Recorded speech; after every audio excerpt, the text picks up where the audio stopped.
марказҳои байналмилалии зилзаленигорӣ ки ҳар заминларзае дар саросари сайёра рухдодаро лаҳза ба лаҳза пайгирӣ мекунанд хабар доданд, ки нимаи аввали рӯзи 28 феврали соли 2023 дар байни амагии 9 соат аз соати 00:36 дақиқа то соати 00:20 дақиқа дар шарқи тоҷикистон як бора 4 заминларзаи иқтидорашон тибқи ҷадвали Рихтер аз 4,1 то 5 балл рух додааст.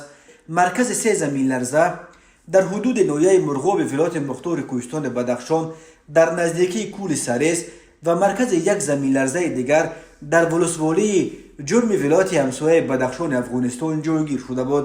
нахустин заминларза соати 00:36 дақиқа рух дода, иқтидори он дар марказаш воқеъ дар 128 километри шимоли Мурғоб 4,5 баллро ташкил дод. заминларзаи дуюм бо шиддати 4,1 балл соате баъд ба вуқӯъ пайваста, марказаш дар ҳудуди ҷурми Афғонистон буд.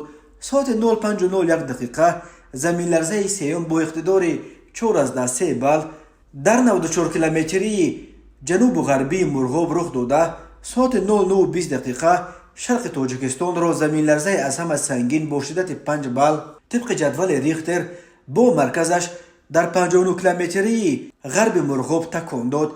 ин силсила заминларзаҳои сангин ба дунболи силсилаи иборат аз 8 заминларзаи бозам сангинтари шиддаташон аз 4 то 7,3 балл буд, ки рӯзи 23 феврал дар атрофи Мурғоб ба амал омад. Тоҷикистон дар як минтақаи зилзалахези қораи Осиё ҷойгир шуда, ҳар сол дар қаламраваш садҳо заминҷунбиш сабт мешавад. ёдовар мешавем, 2 июли соли 2021 бар асари заминларза дар водии Рашт дар шарқи Тоҷикистон 5 сокини ноҳияи Тоҷикобод, аксаран кӯдакон, ба ҳалокат расида, дар ин ноҳия ва ноҳияи Рашт беш аз 200 хона хароб шуд.